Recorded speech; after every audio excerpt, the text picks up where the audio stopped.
የፖርን አዲክሽን አለክ? እኔም አለኝ። ሁሉም ወንድ የፖርን አዲክሽን አለው፣ ሴቶችም ቢሆኑ ማለት ነው። ሁላችንም። ለምን ይመስልሃል ፖርን እዚህ ዓለም ላይ በነፃ የተደረገው? ለምን ይመስልሃል ኢሊጋል ያላረጉት? ለምን ብለህ ጠይቀህ ታውቃለህ? ሁላችንም እኮ መንፈሳችን እየሸጥን እኮ ነው ያለነው። መንፈሳችን እየሸጥን እኮ ነው በየቀኑ። አይገርምህም ወንድሜ? በየቀኑ መንፈሳችን እንሸጣለን። ፖርን አይተን ሴጋ በመታን ቁጥር ማለት ነው ያለንን መንፈሳዊ ኃይል ልጅ መፍጠር የሚችል ኃይላችን አሳልፈን እንሰጣለን። እግዚአብሔር እናንቀዋለን። አየክ ወንድሜ፣ ፖርን ለማቆም ሞክረህ ከብዶክ ሊሆን ይችላል። ጥረክ ምለክ ተገዝተክ ያላረከው ነገር የለም። ሴትም ብትሆኚ ለራሱ ግን ማቆም አልቻልክም። ነገ አቆማለሁ ትላለህ፣ ከነገ ወዲያ ትላለህ፣ ግን ማቆም አልቻልክም። ወንድሜ የምታቆምበት አንድ መንገድ አለ። እሱም የተማርኩበት መንገድ ነው። እንደኔ አዲክትድ የሆነ ሰው አልነበረም ልንገርህ ወንድሜ፣ እስከ ዛሬ ጀምሮ ማለት ነው። ግን ፖርን የምታቆምበት መንገድ ያስቃል። አሁን የምነግርህ ነገር ማለት ነው። ፖርን የምታቆምበት መንገድ ወንድሜ ለራስህ ደብዳቤ ስትጽፍ ነው። ለራስህ ደብዳቤ መጻፍ አለብህ። በእርግጠኝነት ይህ ነገር አድርገው አታውቅም። ፖርን ለማየት ስትነሳሳ ማንበብ ያለብህ ደብዳቤ መኖር አለበት። ይህ ደብዳቤ ፖርንን እያወቀስክ መሆን አለበት። ፖርን እንዴት ከደስታክ እየሰረቀህ እንደሆነ፣ እንዴት ወደ ጨለማ እየከተተህ እንደሆነ፣ እንዴት ቀን በቀን ካንተ ስጋ ቁርስ አድርጎ እየወሰደብህ እንደሆነ በስነ ስርዓት መጻፍ ይኖርብሃል። እንዴት አድርጎ ህይወትክ ወደ ባዶነት እንደሚያስቀራት መጻፍ ይኖርብሃል። አየህ ወንድሜ፣ አንተ ፖርን አዲክትድ የሆንከው ፖርን ስለምትወድ አይደለም። ሳይታወቅህ ግን ሰብኮንሺየስ ማይንድክ ያ ተኝቶ ያለው አይምሮክ ማለት ነው ፖርን እርካታው እንደሆነ ያስባል። ፖርን ከስቃይ የሚያስወግደው የሚያላቅቀው እንደሆነ ያስባል። ለዛም ነው ሰውነትህ ሲጨናነቅ ድብርት ሲሰማው ወደ ፖርን የሚመራ። ገባህ አይደለ? ያ ደብዳቤ ጽፈክ ፖርን ከማየት በፊት አንብበው። እውነቴን ነው የምልህ።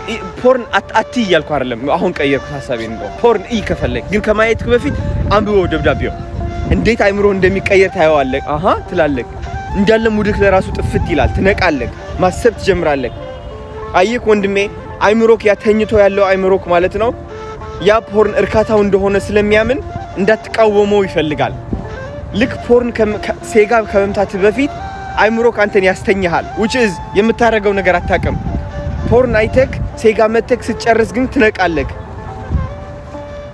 ለዛም ነው አሁን ኮንትሮል ማድረግ ይኖርብሃል ደብዳቤ በማንበብ። ፖርን ስታቆመው የምታገኘው ለውጥ ምንድነው? ምን አይነት ደስታ ታመጣለህ ህይወት ውስጥ? ምን አይነት እርካታ ታመጣለህ ህይወት ውስጥ? እነዚህም ከደብዳቤው በታች ጻፈው። መጀመሪያ በኔጌቲቮቹ ጀምር።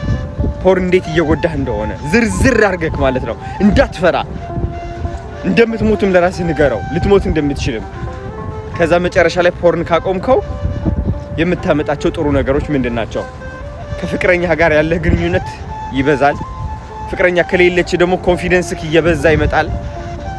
አየክ ውስጥክ እየጠነከረ ይመጣል። መንፈስክ ደካማ የሚሆነው ምክንያት ፖርን አይተክ ሴጋ ስለምትመታ ነው። ከእግዚአብሔር ያለ ግንኙነት እያቋረጥከው ነው። የኛ ከዚህ ዓለማዊ ነገር ወደ መንፈሳዊ ነገር የሚያገናኘን ሴጋ መተን የምንለቀው ስፐርም ነው። ገባህ ወንድሜ? ንገረው ራስክን ደብዳቤው ላይ። ከዛ ፖርን ከማየትክ በፊት እሷን ደብዳቤ አንብባትና ከዛ ፖርን ከዛ ሴጋ መታ እንደለመድከው እናያለን። የምትመታ ከሆነ ሴጋ ከዛ በኋላ ኮሜንት ላይ ግባና አሁኑኑ ጻፍልኝ። ሴት ከሆንሽም ለራሱ አንቺ ተደብቀሽ እንደምትሰቃይ ይገባኛል። አንቺም እንደዛው አድርጊ። ወዳቸዋለሁ። ቻው። በቃኝ። ህይወት አስጠልቶኛል በጣም። ያላረኩት ነገር የለም እኮ ከዚህ ህይወት ለመውጣት ያላረኩት ያልሰራሁት ነገር የለም።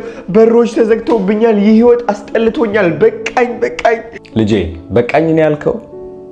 ገና ብዙ መንገድ ይቀርሃል። በሮች ተዘጉብኝ ነው ያልከው?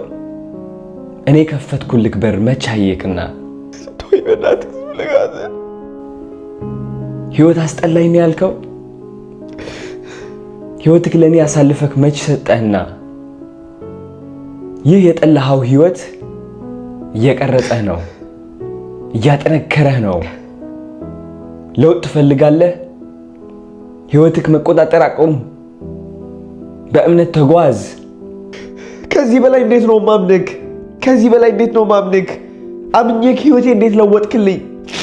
ህይወቴ ለወጥክልኝ። ምንም አልተለወጠም እንዴ? ለምንድን ነው የምትሰቃየው እንዴ?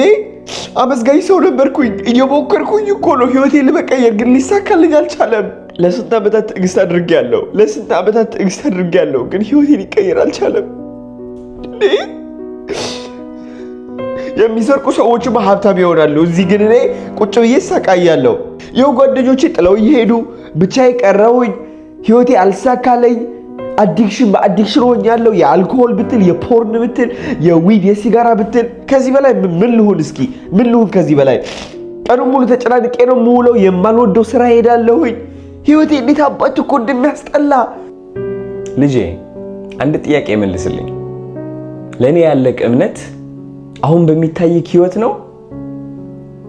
ምንም ነገር ሊቀየርልኝ አልቻለም እያልክ ነው? ያልሞከርኩት ነገር የለም። እስኪ አስተውል፣ እስኪ ተመልከት። እስካሁን በህይወት አለ። በስንት መከራ አልፈሃል። ሰዎች ልብህን ሰብረውሃል። እማይነጋ የመሰሉክ ጨለማዎች አልፈሃል። ማመስገን አሁን ለያዝከው ዕቃ ወይም ህይወት ብቻ አይደለም። ማመስገን ማለት ገና ላላየኸው በረከት በእምነት ለኔ መተው ነው። ማመስገን አልችልም። እንዴት አድርጌ ለመስገን? የማመሰግንበት ነገር ምን አለኝ? የማመሰግንበት ነገር እስኪ ንገረኝ በእናትህ። ያለምንም ምክንያት አይደለም ተስፋ ሳትቆርጥ እየታገልክ ያለው።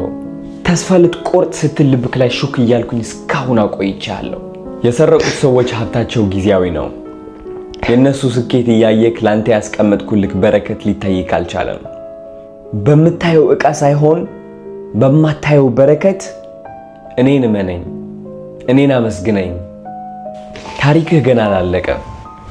በረከት ብዙ ነው። ዝም ብለህ መንገድህ ተጓዝ። ለምን በዚህ መንገድ እያለፍክ እንደሆነ የሚገባህ ያስቀመጥኩልክ በረከት ሲገለጥልክ ነው። አስታውስ፣ ለሚታየው ሳይሆን ለማይታየው ማመስገን ይኖርብሃል። እሺ፣ ይቅርታ ስላማረርኩኝ ይቅርታ። አንዳንዴ እረሳለሁኝ። አይ ነው ይቅርታ። አንዳንዴ እረሳለሁ። ይቅርታ ጌታዬ፣ ይቅርታ። ለጤና ያመሰግናለሁ። መንቀሳቀስ ስለምችል አመሰግናለሁ። ሳይርበኝ ስለምውል አመሰግናለሁ።